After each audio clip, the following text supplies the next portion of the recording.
ఈరోజు ఒక కేస్ చెప్పుకుందాం. నా మాట వినిపిస్తుంది గదండీ!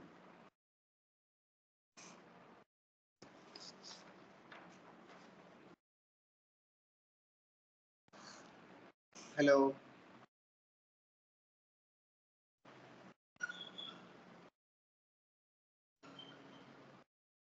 సార్ వినిపిస్తుంది సార్. వినిపిస్తుంది. Okay. Thank you. So, a patient aged about 24 years, female. ఈవిడ సాఫ్ట్‌వేర్ జాబ్ చేస్తున్నారు యాక్చువల్‌గా హైదరాబాద్‌లో. సో, ఈవిడేంటంటే ఆల్రెడీ హోమియోపతి మెడిసిన్స్ వాడుతున్నారు. కంప్లెయింట్ ఏంటంటే amenorrhoea from the past 6 months. So, already వేసుకున్న మెడిసిన్స్ ఏంటంటే graphites 200, 1 ml. పల్సిటెల్లా 1 ml, 10 ml. ఫాలిక్యులినం 200, నాట్రమ్యూర్ 200, కార్సినోసిన్ 200. So వీటిల్లో కొంచెం బెటర్‌గా అనిపించింది ఏంటంటే పల్సిటెల్లాకి ఆవిడ కొద్దిగా మెన్సెస్ అనిపించిందంట. ఒక ఫస్ట్ మంత్ వచ్చిందంటే పల్సిటెల్లా 200 వేసిన తర్వాత సారీ 1 ml వేసాక 10 ml వేసాక అది కూడా రాలేదన్నమాట. సో కేస్ రివ్యూకి వచ్చారు వీళ్ళు. సో కేస్ తీసుకోవడం స్టార్ట్ చేశాను. 2 months నాకు మెన్సెస్ వచ్చింది. మళ్ళా 6 months నుంచి పీరియడ్స్ రావట్లేదు. అంటే ఈ పల్సిటెల్లా కోసం చెప్పినప్పుడు ఆవిడ చెప్పిందన్నమాట. ఫేషియల్ హెయిర్ చాలా ఎక్కువగా ఉంటుంది. టెస్టోస్టెరాన్ బాగా ఎక్కువగా ఉంటుంది. పీసీఓఎస్ అని అన్నారు. ఇర్రెగ్యులర్ పీరియడ్స్‌గా ఉంటుంది. మిగిలిన కంప్లెయింట్స్ నేను చేసుకోగలను. నేను క్యూర్ చేసుకోగలను. కానీ నాకు ఈ పీసీఓఎస్ ప్రాబ్లమ్ అసలు తగ్గడం లేదు. అండ్ ఈవిడ ఫేషియల్ హెయిర్ చూస్తే గనక 24 ఇయర్స్ అమ్మాయికి ఎలాగా అసల చాలా ఎక్కువ ఉంటుందన్నమాట. ముస్టాచ్ కానీ లేకపోతే బియర్డ్ హెయిర్ గాని లేజర్ ట్రీట్మెంట్ అలా చేయించుకుంటూ ఉండాలి. ఎవ్రీ 2 మంత్స్‌కి 3 మంత్స్‌కి ఆవిడ లేజర్ ట్రీట్మెంట్ చేయించుకోవాలి. లేదంటే గనక చాలా ఎక్కువగా అనిపించింది నాకు కూడా. కేస్ తీసుకున్నప్పుడు కూడా. నేను చాలా లావుగా ఉండేదాన్ని. డైట్ చేసి 10 కేజీస్ తగ్గాను. ప్రీవియస్‌లీ చాలా మైగ్రేనియస్ ఇష్యూస్ ఎక్కువ ఉండేవి. అసలు నా స్లీప్ ప్యాటర్నే బాగోదు. Because of this job. నా మెయిన్ ఇష్యూస్ వచ్చి ఫెర్టిలిటీ ఇష్యూస్ ఉండకూడదు నాకు. బిఫోర్ మ్యారేజ్ పీసీఓడి కంట్రోల్ చేసుకోవాలి. నాకు ఈ ప్రాబ్లమ్ ఇంటర్ నుంచి ఉంది. ఆల్మోస్ట్ ఒక 9, 10 ఇయర్స్ నుంచి నాకు ఈ ప్రాబ్లమ్ అనిపిస్తుంది. లేజర్ ట్రీట్మెంట్ తీసుకున్నాను. అయినా సరే మళ్ళా వస్తున్నాయి. హెయిర్ బాగా గ్రోత్ అవుతుంది. మేజర్ కన్సర్న్స్ అయితే ఇవే.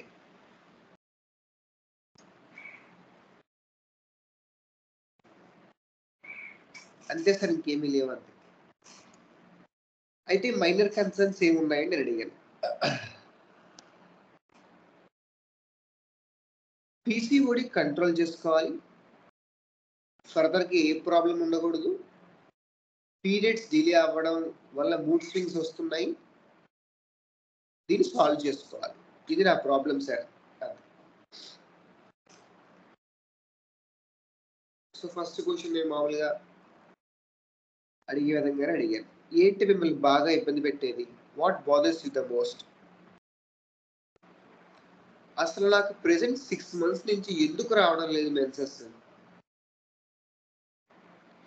టెస్టోస్టెరాన్ హార్మోన్ అయితే ఎక్కువగానే ఉంది.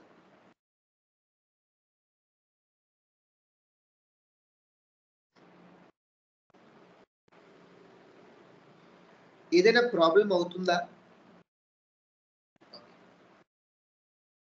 ఏంటి ఏదైనా ప్రాబ్లమ్ అయితే? అంటే ఫెర్టిలిటీ ఇష్యూస్ లాంటివి వస్తాయి కదా సార్. మ్యారేజ్ చేసుకున్న తర్వాత ఫెర్టిలిటీ ఇష్యూస్ అనేవి వస్తూ ఉంటాయి కదా సార్. అవి రాకూడదు. ఇక్కడే సాల్వ్ చేసుకొని నేను మ్యారేజ్ చేసుకోవాలి.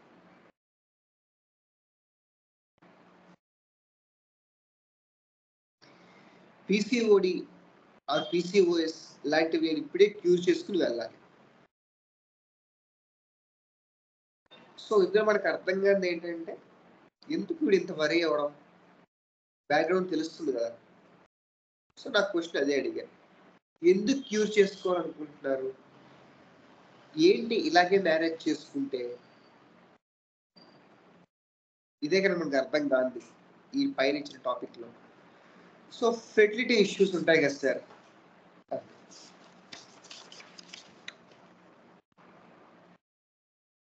అండ్ ఫేషియల్ హెయిర్స్ కూడా ఉంటున్నాయి కదా, అందరిలో మనం డిఫరెంట్ గా ఉంటాం, క్యూర్ చేసుకుంటే బెటర్. నా క్వశ్చన్ అడిగాను, వాట్ వర్స్ కుడ్ హ్యాపెన్, ఏం జరగచ్చు అనుకుంటున్నారు మీ ఊహలో అలా ఫెర్టిలిటీ ఇష్యూస్ ఉంటే కనుక? పెళ్ళి అయిన వెంటనే అడుగుతూ ఉంటారు కదా సార్, ఫ్యామిలీలో వాళ్ళందరూ అడుగుతూ ఉంటారు కదా, ఏంటి ఇంకా లేరా అని అంటారు కదా సార్. నాకు అర్థం కాలేదమ్మా, కొంచెం వివరంగా చెప్పండి అన్న. అంటే ఇప్పుడు అంటూ ఉంటారు కదా సార్, అంత మ్యారేజ్ అయింది ఇంకా పుట్టలేదా, మా మా మదర్ ఫాదర్ అనకపోయినా సరే ఫాదర్ ఇల్లా మదర్ ఇల్లా ఆర్ ఇల్లాస్ అడుగుతూ ఉంటారు కదా సార్. ఎలా అనిపిస్తుంది అలా అడిగితే?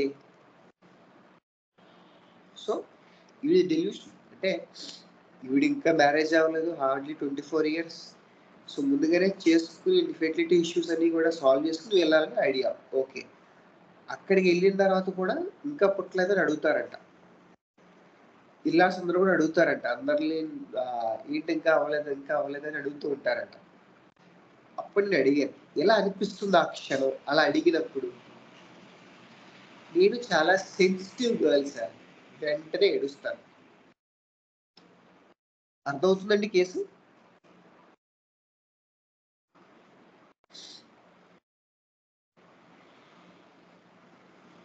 ఎస్ సార్ వింటున్నాం సార్. సో పై దాంట్లో మనకు అర్థం కాదు ఏంటంటే సెన్సిటివ్నెస్. కామన్ క్వశ్చన్, సెన్సిటివ్ అంటే ఏంటి అని అడిగాను. ఎవరైనా ఏదైనా అంటే ఎక్కువ ఏడుస్తారు, నేను ఎక్కువ బాధపడతాను, బాధ అనిపిస్తూ ఉంటుంది, బాధ అనిపించి ఏడుస్తాను, చిన్న మాట అన్నా సరే ఏడు. ఓకే, సో ఇక్కడ మనకు తెలుస్తుంది కొద్దిగా she may belongs to plant families అని. ఓకే, సో నేను అడిగాను, నాకు ఒక 3 ఎగ్జాంపుల్స్ ఇవ్వండి, నేను బాగా అర్థం చేసుకుంటాను మీరు చెప్పిన సెన్సిటివ్ ఇష్యూస్ కోసం అని చెప్పేసి అడిగాను. ఫర్ ఎగ్జాంపుల్, ఫ్రెండ్స్ ఏదైనా అన్నారనుకోండి, నేను ఆన్సర్ చేయలేని వాళ్ళు, నేను నాలో ఫీల్ అయిపోతూ ఉంటాను, చాలా లోగా అవుతూ ఉంటాను, కోపం వస్తూ ఉంటుంది కానీ ఎక్స్ప్రెస్ చేయలేదు.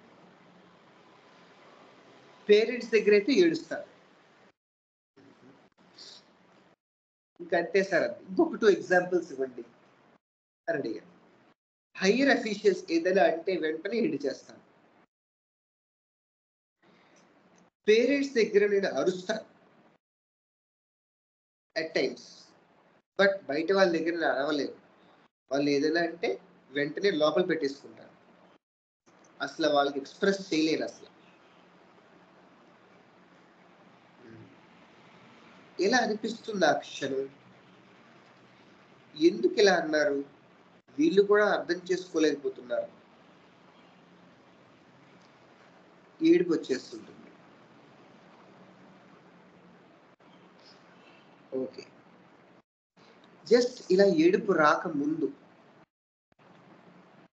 ఎలా ఉంటుంది ఆ క్షణం, before the tear comes, what's happening inside, అంటే వాళ్ళు ఏదైనా అంటే ఏడుపు వచ్చేస్తుంది. ఆ ఏడుపు రాకముందు ఆ మాటలు అంటున్నప్పుడు ఎలా ఉంటుంది ఆ క్షణం, అసలు ఈ లైఫ్ ఎందుకు, అసలు నేను ఎందుకున్నాను అనే ఆలోచన వస్తూ ఉంటుంది. ఎవరితో ఫ్రెండ్షిప్ చేయకూడదు అనిపిస్తుంటుంది, చాలా ఇంట్రోవర్ట్ గా ఉండాలనిపిస్తుంటుంది. ఓకే. ఎస్. ఇందాక ఒక మాట అన్నారు మీరు. ఈ పిల్లలు పుట్టలేదా అని చెప్పి అడుగుతూ ఉంటా అన్నారు. ఎస్.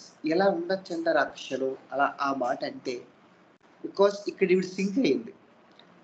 సో మాటలకి సింక్ అయింది. సింక్ అయినప్పుడు పాత సెన్సిటివ్ ఇష్యూ ఏంటంటే ఆవిడకి రేపటి రోజు మదర్ ఇంటికి వెళ్ళినప్పుడు ఏదైనా మాట అంటే షీ కెనాట్ టాలరేట్ ఇట్.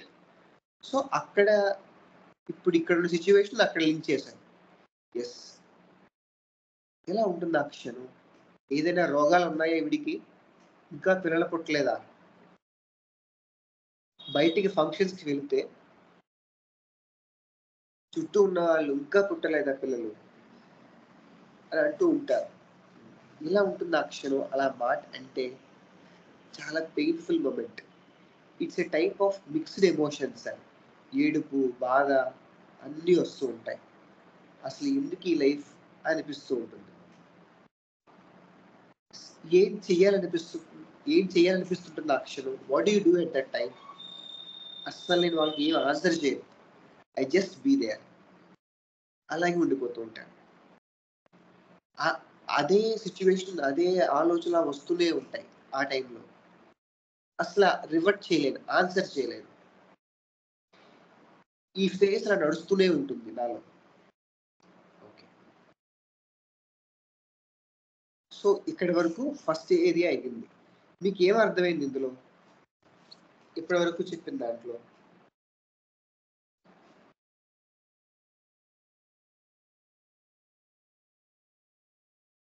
అసలు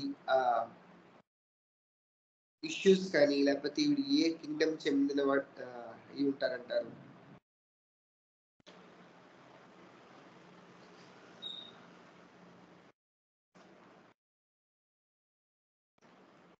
కేసు అర్థమైందండి? తను ప్లాంట్ కింగ్డమ్ లాగా అనిపిస్తుందండి. అవును సార్. అయితే ఇంకా ఆమె ఏ ఫ్యామిలీ ఏంటనేది ఇంకా బయటకు కనపడతలేదు. ప్లాంట్ కింగ్డమ్ అయ్యుండొచ్చు. చాలా సెన్సిటివ్‌గా ఉంది. మాటల్ని పడలేనంటుంది. తను ఎక్కువగా ఊహించేసుకుంటుంది. ఇప్పుడు అక్కడ ఏం లేకపోయినా ఎప్పుడో జరగాల్సిన వాటిని ఇప్పుడే ఊహించేసుకుంటుంది. ఈ సీన్ వస్తే నేను ఎట్లా ఉంటానని. చాలా సెన్సిటివ్ అనిపిస్తుందండి. అవును సార్. అవును. అవును. ఇంకెవరైనా ఇన్పుట్స్ ఇవ్వగలరా? Very good sir. Thank you.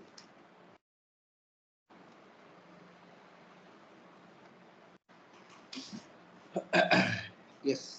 So ఈ ఏరియాలో మనకు తెలిసింది ఏంటంటే okay, we are searching for a plant remedy. And ఇంకోటి ఏంటంటే ఆవిడ రియాక్షన్ ఏంటి అసలు? ఎవరన్నా ఏదైనా అంటే she's not reverting back. And చాలా సైలెంట్ గ్రీఫ్. అలా ఏడుస్తూనే ఉంటుంది, అలవలా ఉంటుంది. మిక్స్డ్ ఆఫ్ ఎమోషన్స్ ఉంటున్నాయి. పేరెంట్స్ దగ్గర వాళ్ళ దగ్గర అరుస్తాను, కానీ ఫ్రెండ్స్ దగ్గర వాళ్ళ దగ్గర లోపల పెట్టుకుంటాను. రైట్. ఎస్. సో ఈవిడ ఇంకో పని చేసింది యాక్చువల్గా. ఈవిడి intermediate first year second year ఉన్నప్పుడు మెన్సెస్ రావట్లేదని చెప్పి ఈస్ట్రోజన్ ప్రొజెస్ట్రాన్ పిల్స్ యావరేజ్గా ఒక 10 to 15 months కంటిన్యూస్గా వాడారనమాట. ఇలా వాడుతూ ఉండగా ఏంటి ఎంతలా వాడేస్తున్నాం మనం అని చెప్పి సెల్ఫ్ రియలైజ్ అయ్యి అప్పుడు లోకల్గా ఎవరు డాక్టర్ని కలిశారనమాట, అలోపతిక్ డాక్టర్. ఆవిడ కూడా సేమ్ ఇవే పిల్స్ బట్ వేరే కాంబినేషన్లో రాశారు. ఆ వాటిల్లో ఒక 1 or 2 years వాడారు. సో ప్రతిసారి మెన్సెస్ రావడానికి ఈవిడ ఏం చేశారంటే చాలా రోజులు, చాలా కాలం, ఆల్మోస్ట్ ఒక 2 years ఈస్ట్రోజన్ ప్రొజెస్ట్రాన్ పిల్స్ వాడితే కానీ మెన్సెస్ వచ్చేది కాదు. సో ఏంటి ఇలా వాడేస్తాం అని చెప్పేసి మళ్ళీ రియలైజ్ అయ్యి అప్పుడు హోమియోపతిక్ కన్వర్ట్ అయ్యారు. సో అప్పటి నుంచి హోమియోపతి మెడిసిన్స్ వాడుతున్నారు. మెడిసిన్స్ వేస్తే వస్తుంది, లేదంటే లేదు. హోమియోపతిలో కూడా సేమ్ అలాగే కంటిన్యూ చేసుకుంటూ వచ్చారు. అప్పుడు ఒక situation no result at all.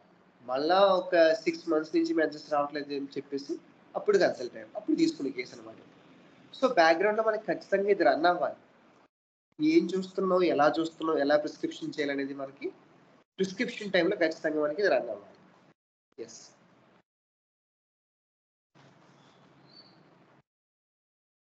Okay. బాగా స్ట్రెస్ఫుల్ ఇన్సిడెంట్స్ ఏంటి మీ లైఫ్లో? మైగ్రేన్, ఇర్రెగ్యులర్ పీరియడ్స్, ఈ రెండే నాకు బాగా స్ట్రెస్. ఇంకేమైనా స్ట్రెస్ఫుల్ ఇన్సిడెంట్స్ ఉన్నాయండి? లేవు సార్, ఇవి రెండే. చెప్పండి మైగ్రేన్ కోసం. బికాస్ ఇర్రెగ్యులర్ పీరియడ్స్ అనేది ఖచ్చితంగా కీ ఫ్యాక్టర్ కాబట్టి నేను ఇంక ఇర్రెగ్యులర్ పీరియడ్స్ అడగలేదు, డైరెక్ట్గా మైగ్రేన్ కోసం అడిగాను. స్కూల్ నుంచి నాకు ఈ మైగ్రేన్ ఇష్యూస్ ఉన్నాయి. ఇంటర్లో హాస్టల్ చదువుకునేవారు. స్టడీ అవర్స్లో విపరీతమైన మైగ్రేన్. బీటెక్లో కూడా నైట్ నిద్ర ఉండేది కాదు, అసలు నిద్ర పెట్టేదే కాదు. పేరెంట్స్ వాళ్ళు ఉంటే ధైర్యంగా ఉండేది.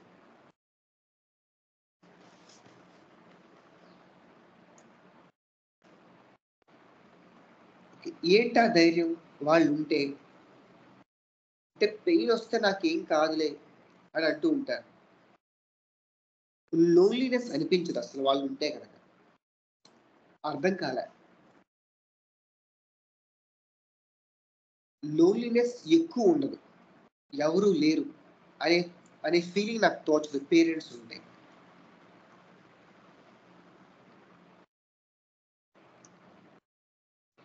ఎలా ఉంటుంది అలా లోన్లీగా ఉంటే? How does it feel like by being lonely that? అసలు ఎందుకు ఇలా ఉన్నాను? ఎవరైనా ఉంటే బాగుంటుంది. ఎలా ఉంటుంది ఎవరైనా ఉంటే కనుక? It's type of boost up. నాకున్నారు, yes I can share my feelings. వాళ్ళు ఉంటే ఫీలింగ్స్ షేర్ చేసుకుంటాను. ఓకే.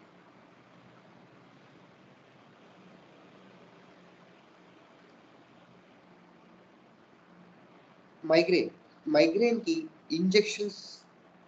ఇంజెక్షన్ పొడిచినట్టు అనే ఫీలింగ్ వస్తూ ఉంటుంది బాగా. లెఫ్ట్ కల్వేరియంలో బాగా పెయిన్స్ వస్తూ ఉంటాయి, హెడ్ మొత్తం వస్తూ ఉంటాయి.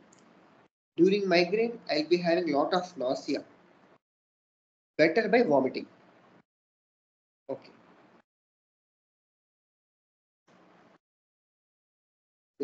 మోస్ట్ ఫియర్ఫుల్ ఇన్సిడెంట్స్ ఏంటి? ఏమీ లేవు సార్, ఎవ్రీథింగ్ ఇస్ నార్మల్. నాకున్న ఇష్యూ ఒకటే, పీసీఓడి, దాన్ని క్లియర్ చేయండి. Okay fine. నెక్స్ట్, హాబీస్ ఏంటి మీకు? మీకు ఇష్టమైన హాబీస్ ఏంటి? బాగా గేమ్స్ ఆడతారు, బైక్ రైడ్ చేస్తారు, గార్డెనింగ్, నా చుట్టూ చెట్లు ఉండాలి, హోమ్ గార్డెనింగ్ నాకు చాలా ఇష్టం, న్యాచురల్గా ఉండాలి. ఏంటి వీటిలో బాగా నచ్చేది? బైక్ రైడింగ్ అంటే బాగా ఇష్టం. ఏంటి అందులో నచ్చేది? ఏంటంటే జస్ట్ క్యాజువల్గా పొలాలు తింటే మా ఊరు వెళ్ళినప్పుడు నేను బైక్ తీసుకుని పొలాల చుట్టూ తిరుగుతూ ఉంటాను. అది పీస్ఫుల్గా ఉంటుంది. ఏంటి అందులో బాగా నచ్చేది? ఏంటి అందులో? ఏం లేదు, జస్ట్ క్యాజువల్ రైడింగ్ అంతే. పీస్ఫుల్గా అనిపిస్తుంటుంది, హ్యాపీగా ఉంటుంది. Okay, very good. డ్రీమ్స్ ఏమైనా వస్తూ ఉంటాయా? ఫ్రీక్వెంట్గా వచ్చే డ్రీమ్స్ ఏమైనా ఉన్నాయా? Just casual dreams sir. నా ఫ్యూచర్ బాగుండాలి, పేరెంట్స్ బాగుండాలి, వెల్ సెటిల్ అవ్వాలనుకుంటున్నాను. ఏంటి వీటిలో ఫ్రీక్వెంట్గా వచ్చే డ్రీమ్స్? అంత పర్టికులర్గా అయితే ఏమీ లేవు, ఏదో క్యాజువల్గా వస్తూ ఉంటే పోతూ ఉంటాయి. నో ప్రాబ్లం, ఏదైనా ఒక డ్రీమ్ చెప్పండి. అదే సార్, నా ఫ్యూచర్ బాగుండాలి అంటే ఈ పీసీఓడి ఇష్యూస్ లేకుండా, మ్యారేజ్ అయినా సరే వెంటనే పిల్లలు పుట్టాలి. ఓకే. ఏంటంతా మిమ్మల్ని బాగా ఎఫెక్ట్ చేసింది ఆ డ్రీమ్లో? ఏమీ లేవు సార్, జస్ట్ మ్యారేజ్ అయిన తర్వాత పిల్లలు పుట్టాలి, సింపుల్ థింగ్ అంతే. సో నేను ఆల్రెడీ ఈ ఏరియా నేను టచ్ చేశాను కాబట్టి మళ్ళీ నేను ఫర్దర్గా డ్రీమ్స్ని ఫర్దర్గా ఎవాల్యుయేట్ చేయలేదు. నెక్స్ట్, జర్నలిస్ట్ అడుగుతూ వచ్చాను, స్వెట్టింగ్ ఎలా ఉంటుంది? చాలా లెస్ పర్స్పిరేషన్ సార్ నాకు. ఓకే, ఆఫీసురస్ అసలు ఏమి ఉండదు, బట్ చాలా తక్కువ పర్స్పిరేషన్. థర్స్ట్ ఎలా ఉంటుంది అసలు, దాహం అనేది చాలా తక్కువ. ఇష్టంగా తినేవి ఏంటి బాగా? Chocolates, ice creams, hot cakes, బాగా స్వీట్స్ అంటే చాలా ఇష్టం. తింటే పడనివి ఏమున్నాయి? నెయ్యి ఆర్ ఆయిల్ ఫుడ్స్ అసలు పడవు. Fat foods causes nausea and headache. ఏ వాతావరణం మీరు తట్టుకోలేరు ఎక్కువగా? చల్లదనం అసలు తట్టుకోలేరు. సో ఈవిడిచ్చిన హిస్టరీ ఇది, రైట్? సో ఈ ఇచ్చిన హిస్టరీని బట్టి మీకు వచ్చిన థాట్ ప్రాసెస్ కానీ లేకపోతే డ్రగ్స్ కానీ you can share with me. నేను ఎలా సాల్వ్ చేస్తానో చెప్తాను ఈ కేసు.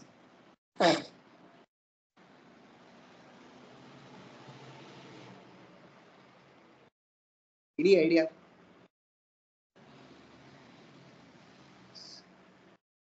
ఇందాక రాధాకృష్ణ గారు చెప్పినట్టు yes, she belongs to plant family. Already ఈవిడికి ప్లాంట్ ఫ్యామిలీ నుంచి రెమెడీస్ కూడా ఇచ్చారు, and she did well with this. So ఏంటి మీ thought process? Can you put some ideas?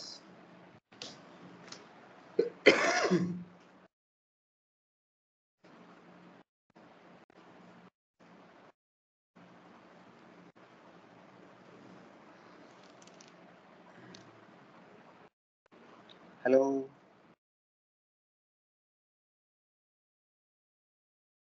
Hello, పల్సటిల్లానే అనిపిస్తుంది సార్. Yes, very good. ఇంకా ఏమైనా ఐడియాస్ ఉన్నాయా? ఎందుకు పల్సర్లా అనిపిస్తుంది అసలు? ఒక వెదర్ ప్రిఫరెన్స్ తప్ప, ఎందుకంటే సార్ పల్సటిల్లా హార్ట్ పేషెంట్ కదా సార్, ఇక్కడ చలి పడదని అంటున్నారు. కానీ పల్సటిల్లా చల్లగా ఇష్టం ఉంటది కదా సార్, అది ఒక్కటే తప్ప మిగతా అన్ని పల్సటిల్లా మ్యాచ్ అవుతాను. ఎస్, అండ్ పల్సర్లలో మనకి అన్ని కంప్లైంట్స్ కూడా సేమ్ ఇలాగే ఉంటాయి కదా. ఎయిల్మెంట్స్ ఫ్రమ్ హ్యూమిలియేషన్ ఆర్ ఇండాగ్నేషన్ కానీ, సైలెంట్ గ్రీఫ్ కానీ, యాంగర్ కానీ, చాలా సెన్సిటివ్ ఇష్యూస్ ఉండడం కానీ, ఇవన్నీ ఉంటాయి పల్సర్లలో. Yes, very good. ఇంకేమైనా థాట్ ప్రాసెస్ ఇంకెవరికైనా?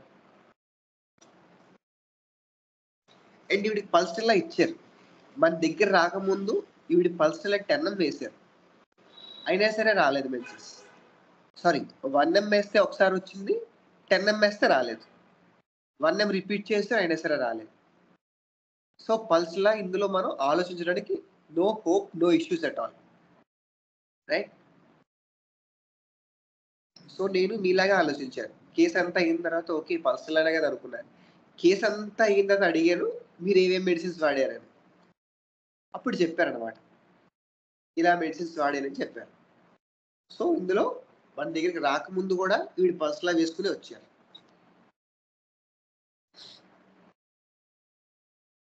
నేను ఇందాక ఒక హింట్ ఇచ్చాను, ఈవిడి సిన్స్ ఫ్రమ్ ఇంటర్మీడియట్ నుంచి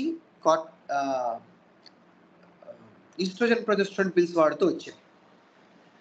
సో వాటి యొక్క ఎఫెక్ట్ కూడా బాడీ పైన ఖచ్చితంగా పడుతుంది, మనం వాటిని హిట్ చేయాలి, రైట్? అంటే ఈ థాట్ ప్రాసెస్లో నాకు కలిగిన థాట్ ప్రాసెస్ ఏంటంటే, ఓకే మనం కాన్స్టిట్యూషన్గా కాకుండా కూడా ప్రీవియస్ హిస్టరీ జరిగిన థింగ్ ఏంటి అది కూడా మనం తీసుకుని, బికాస్ దాన్ని మనం యాంటిడోట్ చేయాలి కంపల్సరీగా, లేదంటే కనుక she not get better at all. So ఆ హింట్ పట్టుకుని మీరు ఏదైనా డ్రగ్ ఏమైనా సెలెక్ట్ చేయగలరా?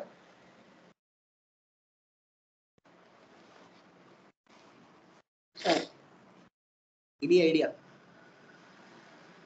సార్ పల్సటిల్లా కూడా యాంటీడోట్ చేయగలదు కదా సార్ అల్లోపతి ట్రీట్మెంట్ ని, నక్స్వామిక లాగానే పల్సటిల్లా కూడా హెల్ప్ అవుతుందని విన్నాను సార్.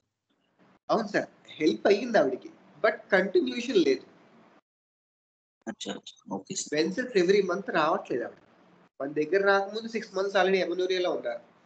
అంతకు ముందు వేసిన మెడిసిన్ పల్స్టెల్లా 10M, స్కాలిమ్యూర్. Very good, thank you sir. ఇంకేదైనా ఐడియాస్?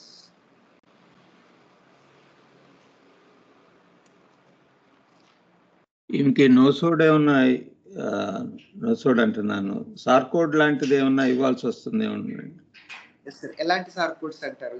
అంటే ఈయన టెస్టోస్టిరాను ప్రొజెస్ట్రాను ఎక్కువ వాడేశారు. దాన్ని యాంటీడోట్ చేయటానికి మనం అనుకుంటే నక్సాంకా లాంటిది అలోపతిక్ వాటిని యాంటీడోట్ చేస్తుంది అని అంటారు. కానీ దానికంటే కూడా ఇంతకుముందు మనము కొన్ని కేసుల్లో ఏ డ్రగ్స్ అయితే వాళ్ళని ఎఫెక్ట్ చేసినాయో అలోపతిలో వాటి యొక్క సార్కోడ్ను కానీ వాడితే అది వాటి ఎఫెక్ట్ని నలిఫై చేసి పాజిటివ్ రిజల్ట్స్ తెస్తుందని కొన్ని కేసుల్లో వినున్నాము. మరి దీనికి ఈ టెస్టోస్టిరాన్ ప్రొజెస్ట్రాన్ సంబంధించిన సార్కోడ్స్ ఉన్నాయో లేదో నాకు ఐడియా లేదండి. Okay sir, okay sir, thank you, మంచి attempt. Yes sir, thank you. Okay,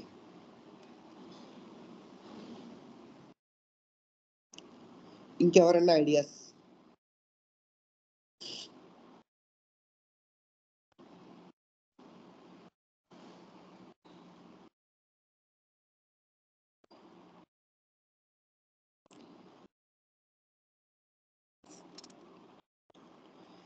ఇంకెవరన్నా?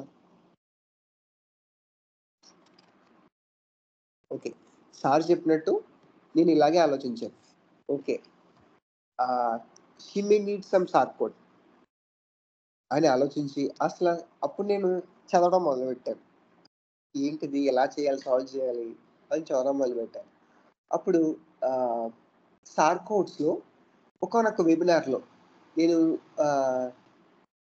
కొంతమంది వెబినార్స్ తర్వాత నేను చదువుకుంటున్నప్పుడు నేను పీజీ రిపర్టరీ చేసినప్పుడు కొన్ని సార్కోడ్ రిపర్టరీస్ ఉంటాయి, నోసోడ్ అండ్ సార్కోడ్ రిపర్టరీస్ ఉంటాయి. వాటిని తిరగడం మొదలుపెట్టాను. తిరగవేయడం మొదలుపెట్టిన తర్వాత ఆ రూబ్రిక్ నేను చెప్తాను ఒకసారి.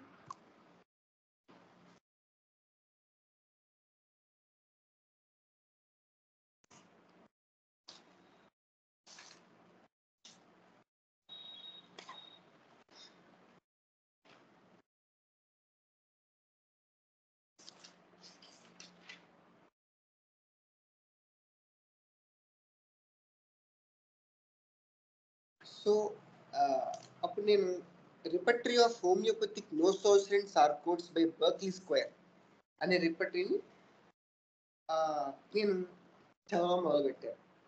అంటే ఇది నాకు, నేను పీజీలో ఓన్లీ దీని కంటెంట్ మాత్రమే చదివాను. అంటే దీని స్ట్రక్చర్ ఎలా ఉంటుంది, ఈ స్ట్రక్చర్లో ఏమేమి మెడిసిన్స్ ఉంటాయి, ఎన్ని మెడిసిన్స్ ఉంటాయి, ఎక్కడ యూజ్ అవుతుంది ఈ రిపర్టరీ అనేది మాత్రమే చదివాను. దీని ఎప్పుడు కూడా నేను పీజీలో ఉన్నప్పుడు ఇప్పుడు యూజ్ చేయలేదు. సరే అని చెప్పేసి బుక్ తిరగడం మొదలుపెట్టాను. సో అందులో మనకి చాప్టర్స్ ఉంటాయి. ఎలా అంటే సేమ్ ఇలాగే mentals, head, vertigo, eyes, vision, ears, hearing, face, ఇదంతా కూడా కెంట్ రిపర్టరీ చాప్టర్స్ ఎలా ఉంటాయో సేమ్ యాజ్ ఇట్ ఈస్, కొద్ది గొప్ప అటు ఇటు చేంజెస్ లా ఉంటాయి. సో అందులో ఫిమేల్ జెనిటలియా తీసాను. దీని కన్స్ట్రక్షన్ ఎలా ఉంటుందంటే, ఫర్ ఎగ్జాంపుల్ అబార్షన్ ఉందని అనుకోండి, ఆల్ఫబెటిక్ లిపర్టరీ అనమాట ఇది. సో అబార్షన్ ఉంటే కనుక అబార్షన్ ఎప్పుడు, ఏం చేస్తే వస్తుంది, దేంతో పాటు వస్తుంది అబార్షన్ అని సబ్ రూబ్రిక్స్ ఉంటాయి. సో అందులో ఒక రూబ్రిక్ ఎమనోరియా విత్ అంటే ఫ్రమ్, వెల్, విత్ అని ఉంటాయి. వేరే ఒక ఆప్షన్ కూడా ఉంటుంది ఇందులో సబ్ రూబ్రిక్స్ లో. అర్థమవుతుందండి నేను చెప్పింది? నేను తర్వాత మీకు ఫోటో పెడతాను. కొంచెం స్లోగా చెప్తారా? ఫిమేల్ జెనిటేలియా చాప్టర్ లోకి వెళ్ళాము, దాంట్లో అబార్షన్ అనే ఫిమేల్ జెనిటేలియా చాప్టర్ లో రూబ్రిక్స్ ఉంటాయి. ఎలాగా? Abortion, after pains when, amenorrhoea, atony of uterus, cervix, coition, ఇవన్నీ రూబ్రిక్స్ అన్నమాట. వీటి కింద సబ్ రూబ్రిక్స్ ఎలా ఉంటాయంటే abortion from, abortion when, abortion with, abortion where. కొన్ని వాటికి వేర్ ఉంటుంది, కొన్ని వాటికి ఉండకపోవచ్చు, రైట్? సో అలాంటి రూబ్రిక్స్ లో నేను చదువుతున్నప్పుడు ఎమనోరియా అనే రూబ్రిక్ చూసినప్పుడు అందులో సబ్ రూబ్రిక్స్ 2 ఉన్నాయి. ఏంటది ఎమనోరియా విత్ హిస్టిరో ఎపిలెప్సీ అని ఉన్నప్పుడు థైరాయిడినం ఇవ్వచ్చు అని ఉంది. తర్వాత ఎమనోరియా వెన్ ఎప్పుడు అడోల్సెంట్స్ యంగ్ అడోల్సెంట్స్ లో కూడా ఉంటే కనుక ఎలాంటి రెమెడీస్ కూడా ఆలోచించవచ్చు అంటే cortisone thyroidinum. Amenorrhoea when for several months tuberculinum. So ఇందులో మనకి ఇచ్చిన డ్రగ్స్ ఏంటంటే యంగ్ అడోల్సెంట్స్ లో కార్టిజోన్ థైరాయిడినం ఇచ్చారు, ఫర్ సెవరల్ మంత్స్ అనే దాంట్లో ట్యూబర్క్యులినం ఇచ్చారు. అప్పుడు నేను ఈ 3 డ్రగ్స్ చదవడం మొదలు పెట్టాను. అర్థమైంది సార్ ఇందులో? అర్థమైందండి, అర్థమైంది. Okay fine, thank you. So అప్పుడు నేను మొదలు పెట్టాను, ఒకటి మొదలు పెట్టుకుంటూ వచ్చాను. సో థైరాయిడినం చదివాను, కార్టిజోన్ చదివాను, నెక్స్ట్ ట్యూబర్క్యులినం కూడా చదివాను. అందులో మోస్ట్ సూటబుల్ డ్రగ్ నాకు కార్టిజోన్ అనిపించింది. ఎందుకంటే కార్టిజోన్ కి one of the materia from Gaurang sir ఒక మెటీరియా రాశారు, నోసోట్ సార్కోడ్స్ మీద ఒక మెటీరియా రాశారు. ఆ మెటీరియా ఆయన చెప్పింది ఏంటంటే ఈ కార్టిజోన్ అనే డ్రగ్ యంగ్ అడోల్సెంట్స్ లో పీసీఓడి ఇష్యూస్ ఉన్నప్పుడు and where there is long history of taking hormonal pills ఉన్నప్పుడు ఈ కార్టిజోన్ డ్రగ్ మనం వేయచ్చు అని చెప్పి ఓఏ జూలియన్ చెప్పారంటది, రైట్? ఆయన యొక్క ఎక్స్పీరియన్సెస్ లో కూడా కార్టిజోన్ మెడిసిన్స్ వాడారంట.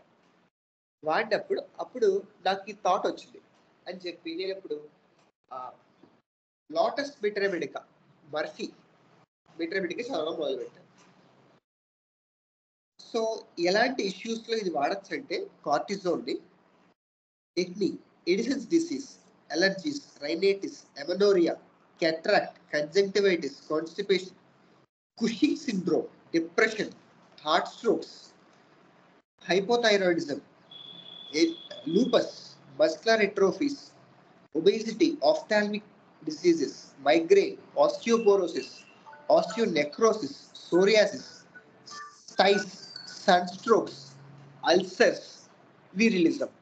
సో మనకు కావాల్సిన థింగ్ ఏంటంటే ఎమనోరియా ఒకటి, ముస్టాష్ అంటే వీరిలిజం అంటే సెకండరీ సెక్సువల్ క్యారెక్టర్స్ రావడం ఫీమేల్స్ లో. సో ఓకే, కొంచెం హోప్ కలిగింది, కార్టిజోన్ ఇస్తే తగ్గుతుందేమో అనే హోప్ కలిగింది. ఇప్పుడు ఇంకా మొదలు పెట్టాను చదవడం. సో హోమియోపతిక్ యూజ్ ఏంటో చదువుతున్నాను, వినండి ఒకసారి. The corticoid are a group of synthetic bodies whose action is analogous to that of cortisone, but with greater potent at equal weight and theoretically with greater tolerance. All corticoids can have side effects, including the perforation of gastric and duodenal ulcers, gastric and duodenal hemorrhages, psychological complaints, virilism, acne, osteoporosis, diminution of resistance to infection and to tuberculosis, amenorrhea, and Cushing syndrome. So all these are related to hormonal issues. The homeopathic provings of cortisone was carried out during May and June of 1963 by W.I. Templeton on 8 provers in 5 controls using the potencies 6C, 12C, and 30C, prepared by A. Nelson and Co. Limited. Symptoms included a general lack of reaction, a decrease of organic reaction capacity, slowness of the body and of the mind and with irritability, bradycardia, and extreme weakness. Rhythmic disorders of glands, especially the pituitary, adrenals, pancreas, dysthyroidism with tendency to hypothyroidism, inhibition of secretion of adrenocorticotropic hormone, goiter, hypercorticism, moon phase, and virilism. So all over things ఏంటంటే ఇది కంపల్సరీగా glands మీద ఎక్కువ act అవుతుంది, especially for pituitary, suprarenal glands or thyroid glands. And మనకి ఈ బెంజెస్ రావాలంటే ఫర్ ష్యూర్ పిట్యూటరీ గ్లాండ్ కానీ, థైరాయిడ్ హార్మోన్స్ కానీ, సూప్రాలిజల్ గ్లాండ్స్ కానీ ఖచ్చితంగా హెల్ప్ చేయాలి, రైట్? ఈ stimulating hormones. So more or less it acts on all over the glands. Tendency to obesity with retention of water, acrid dyspepsia which can lead to gastric ulcers and vomiting, headaches, intracranial hypertensions, right frontal and orbital pains aggravated by the heat in the room, aggravated by pressure in the afternoon, impaired vision, dryness of nasal and pharyngeal mucous membranes with coughing and dry skin, dry sticky eyes,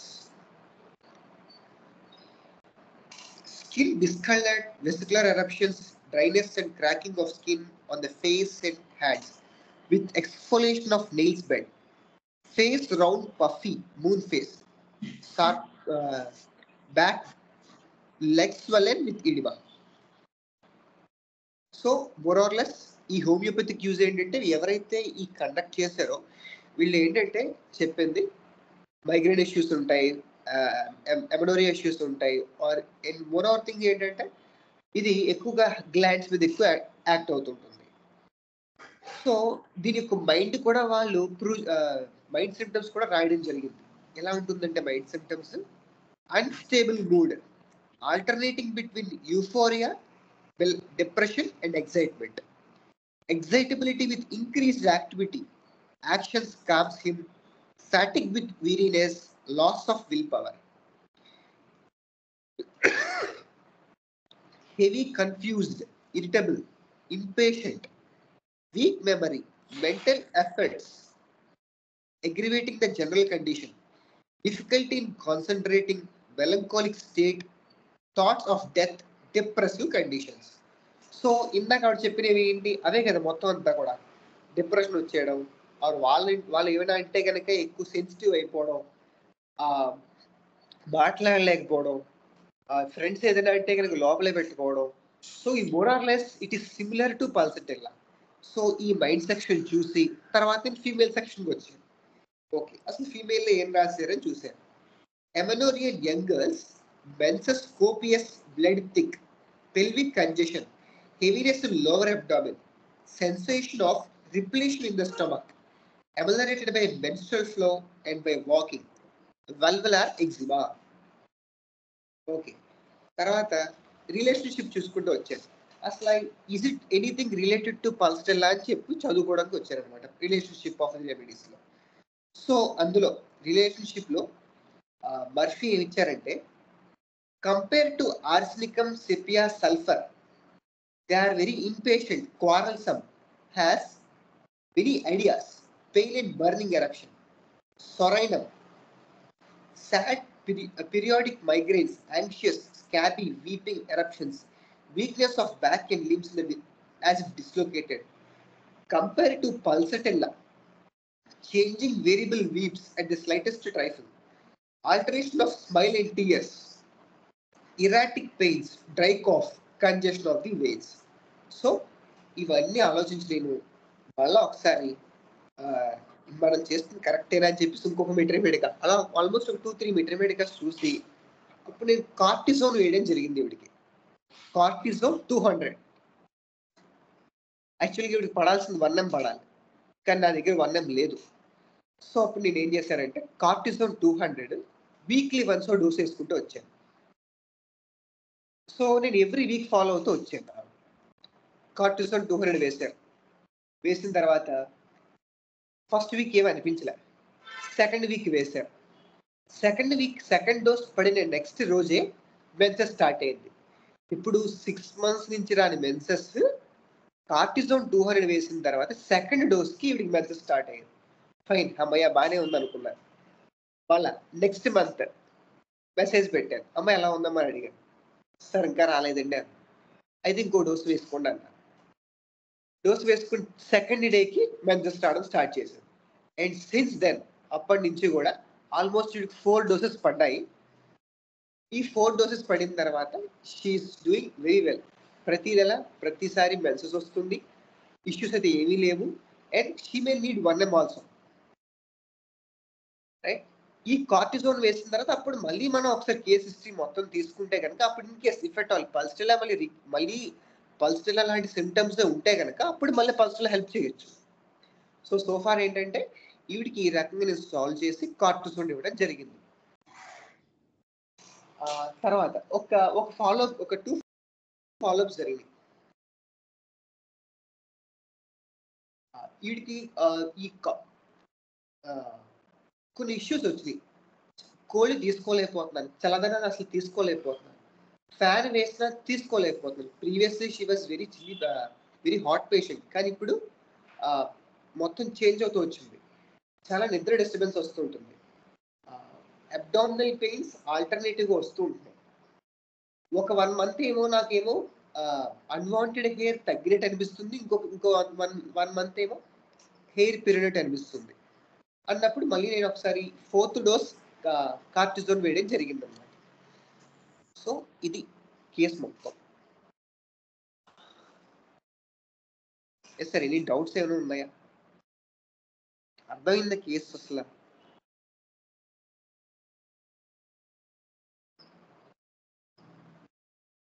hello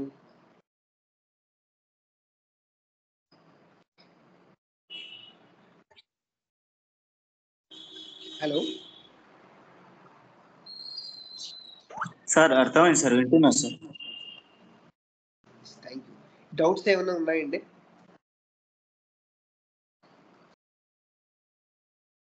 ఇప్పుడు తనకి మీరు first dose వేసినప్పుడు first week ఏం result కనపడలేదండి. Second dose వేసిన second డేకి ఆమెకి first మళ్ళా 6 months తర్వాత మెన్సెస్ అయింది. అవును సార్, అవును సార్. అంటే ఆ నెక్స్ట్ మంత్ మళ్ళా ఆగిపోయిందండి, అట్లా అవుతూ వచ్చారా 4 months వరకు కంటిన్యూగా? నెక్స్ట్ మంత్ ఆగిపోయింది సార్. అప్పుడు నేను మళ్ళీ మెసేజ్ చేశాను, ఏంటి ఎలా ఉంది అంటే, నెక్స్ట్ మంత్ సార్ ఈ మెన్సెస్ ఉండే సిమ్టమ్స్ అన్నీ ఉన్నాయి కానీ నాకు మెన్సెస్ రావట్లేదు అంటే. అసలు ఈ సిమ్టమ్స్ కూడా ఏం ఉండేవి కాదు 6 months వరకు. So she needs little more push of the remedy. So మళ్ళీ ఇంకో డోస్ వాటర్ డోస్ వేసాను. వేసి నేను ఎవరైతే నాకు ఈ కేసు అప్ చెప్పారో వాళ్ళకి నేను చెప్పాను, సార్ ఈ అమ్మాయి కార్టిసోన్ 1 ml వేయాలని అని చెప్పి అన్నారు. అంటే ఓకే ఖచ్చితంగా వేస్తానని చెప్పి అన్నారు. And have to follow this. Yes, water డోసే రిపీట్ చేశానండి. శ్రీకర్ సార్ అడుగుతున్నారు ఎలా వేశారని. వాటర్ డోస్ అండి. సో 4 ప్యాకెట్స్ ఇచ్చాను. 4 ప్యాకెట్స్ ఎవ్రీ టైం ఏంటంటే, ఫర్ ఎగ్జాంపుల్ ఇప్పుడు ఫస్ట్ డోస్ కూడా వాటర్ డోసే. 10 spoons ఆఫ్ వాటర్లో ఆ పౌడర్ ప్యాకెట్ వేసి బాగా స్టిర్ చేసి మొత్తం బిఫోర్ టు బెడ్ ఇవ్వడం జరిగింది. అండ్ ఈ 4 months ఎప్పుడైతే ఈవిడికి 3 doses పడ్డాయో, మెన్సెస్ ఆఫ్ 2 months 3 months కంటిన్యూస్గానే వచ్చినాయి. And I have to ask her. రీసెంట్గా నేను ఈ కేసు ఎప్పుడు తీసుకున్నానంటే 2024 అక్టోబర్లో తీసుకున్నాను సార్. సో అక్టోబర్, నవంబర్, డిసెంబర్, జనవరి వరకు బాగానే ఉంది. ఫిబ్రవరి నేను ఫాలోఅప్ చేయలేదు. ఐ విల్ ఆస్క్ హర్ ఎలా ఉంది ఏంటి కనుక్కుని నేను చెప్తాను ఖచ్చితంగా.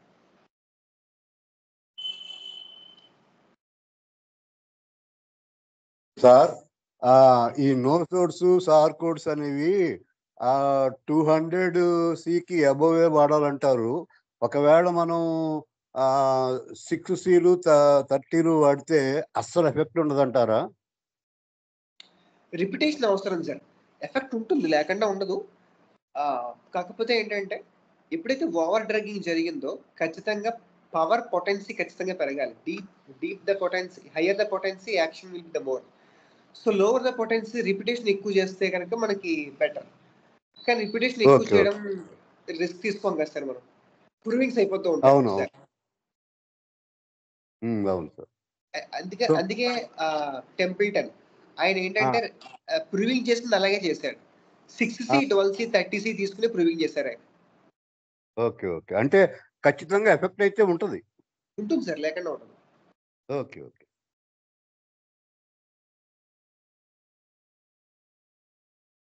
ఇంకేమైనా డౌట్స్ ఉన్నాయా సార్?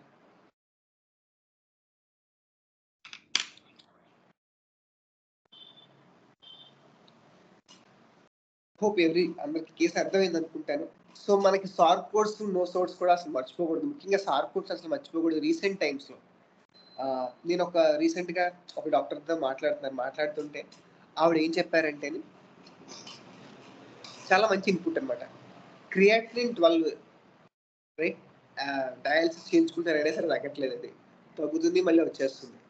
సో అలాంటి కేసులో ఒక్క రెమెడీ ఆవిడ ఇచ్చింది ఏంటంటే యూరియా అనే డ్రగ్ వేస్తారు ఆవిడ, అండ్ మంచిగా ఒక 1 వీక్ 10 days బాగానే పనిచేసింది, కానీ మళ్ళీ వెనక్కి వచ్చేస్తుంది. సో ఇలాంటి కేసెస్లో we had to think of this remedy. Sarcodes ఖచ్చితంగా ఆవిడ చెప్పారు, సార్కోట్స్ ఖచ్చితంగా వేయాల్సి వస్తుంది ఈ కేసులో అని చెప్పి అన్నారు ఆవిడ, ఈ క్రియాటిన్ కేసులో. అప్పుడు రీసెంట్ గా ఆవిడ మళ్ళీ సమ్ కార్టికోస్టెరాయిడ్ ఏదో సంథింగ్ వేసినట్టున్నారు. సో ఇలాంటి drugging, over drugging of allopathic drugs లో మనం వాళ్ళు ఏం డ్రగ్ వాడుతున్నారు ఏంటి అనే డ్రగ్స్ చూసుకుని అకార్డింగ్ టు దట్ కూడా మనం వేయాల్సి వస్తుంటుంది అట్ టైమ్స్. నేను రీసెంట్ గా కొన్ని కేసెస్ లో ఇన్సులిన్ రెసిస్టెంట్ డయాబెటీస్ మిలిటస్ ఉంటుంది, అంటే వాళ్ళు ఎంత ఇన్సులిన్ చేసుకున్నా సరే అసలు కంట్రోల్ అవ్వదు, గ్లూకోజ్ కంట్రోల్ అవ్వదు. అలాంటి ఇష్యూస్ లో ముఖ్యంగా లివర్ పెథాలజీ ఉండి, ప్యాంక్రియాస్ పెథాలజీ కూడా ఉండి ఉంటే కనుక నేను ఇన్సులిన్ 30 పెడుతున్నాను before giving constitutional remedy. Insulin 30 thrice a day, ఒక 3-4 days వేసిన తర్వాత అప్పుడు ఒక 15 days 20 days కదా అప్పుడు హెచ్బిఏవన్సీ కానీ లేకపోతే ఫాస్టింగ్ పోస్ట్పోనెన్స్ కానీ తీర్చుకుని అవి ఓకే ఒక సెట్ అయిన తర్వాత అప్పుడు నేను కాన్స్టిట్యూషనల్ రెమెడీస్ చేస్తూ ఉంటే అప్పుడు హోల్డ్ అవుతుంది కేసు. లేదంటే కనుక కేసు హోల్డ్ అవ్వట్లేదు సరి కదా, ఎక్స్ట్రాగా మన మెడిసిన్స్ వేసిన తర్వాత సమ్ టైమ్స్ ఎగ్జాక్ట్ రెమెడీ ఇచ్చినప్పుడు ఒక్కొక్కసారి పాత సిమ్టమ్స్ అన్ని వస్తూ ఉంటాయి. అలాంటి వచ్చినప్పుడు కన్విన్స్ చేయడం కష్టం అయిపోతుంటుంది పేషెంట్స్ని. సో ఇలాంటి ఇష్యూస్లో బాగా ఇష్యూస్ ఇలా ఉన్నప్పుడు, హార్మోనల్ ఇష్యూస్ ఉన్నప్పుడు సార్కోట్స్ ఉపయోగించడం చాలా మంచిది.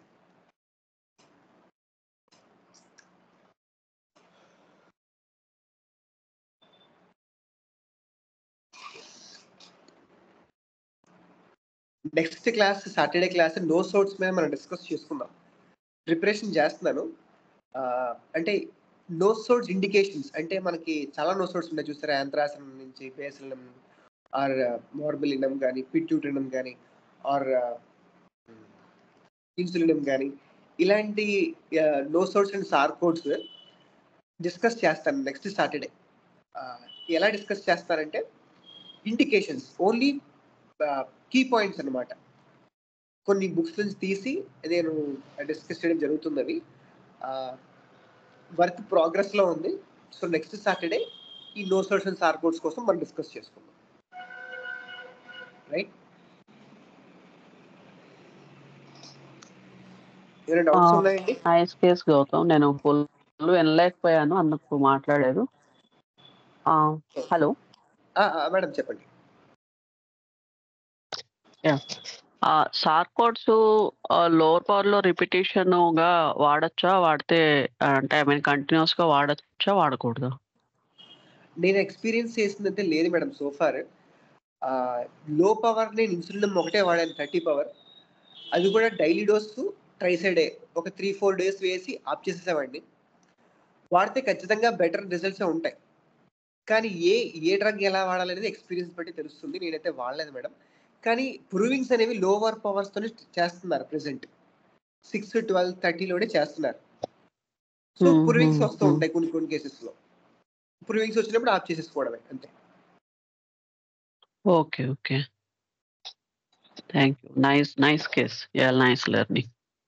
Thank you madam.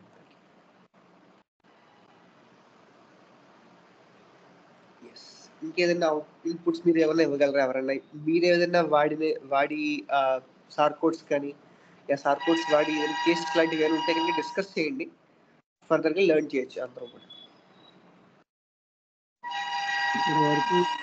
వరకు మనం అంటే నేను విన్న దాంట్లో మాస్టర్ ఈకే కానీ వాళ్ళ గ్రూప్ సంబంధించి ఇన్సులిన్ 6 జనరల్గా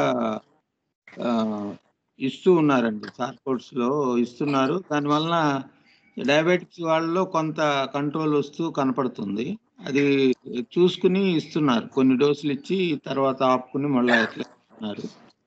ఇప్పుడు రేపు మీరు చెప్పే దాంట్లో కొంచెం సార్కోట్స్ గురించి కూడా ఏమన్నా ఇంపార్టెంట్ ఉంటే, ఇప్పుడు ప్రస్తుతానికి ఎక్కువగా మన దృష్టికి వస్తున్నాయి. మామూలుగా మనం పల్స్టిల్లానో ఏదో మనకు రెగ్యులర్గా ఉండే హోమియోపతి మెడిసిన్ ఇస్తే అవేమి లొంగట్లేదు, లొంగినట్టు కనపడుతున్నాయి. కానీ ఇప్పుడు మీ కేసు లాగానే ఎక్కువగా కనపడుతున్నాయి జనాల్లో.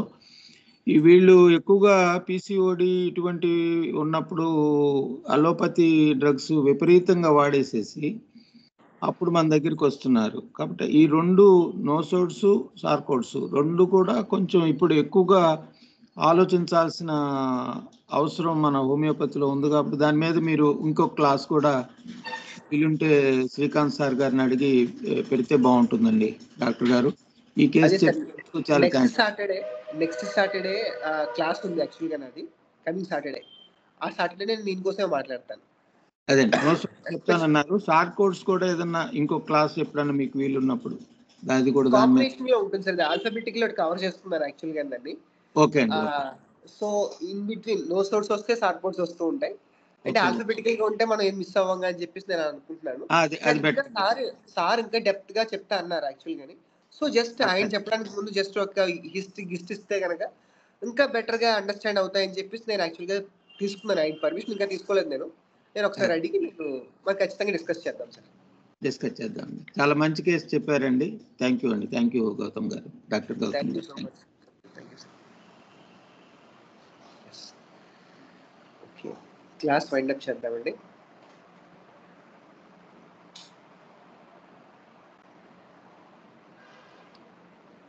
గురు బ్రహ్మ గురు విష్ణు గురుదేవో మహేశ్వరః గురు సాక్షాత్ పరబ్రహ్మ తస్మై శ్రీ గురువే నమః. Thank you all.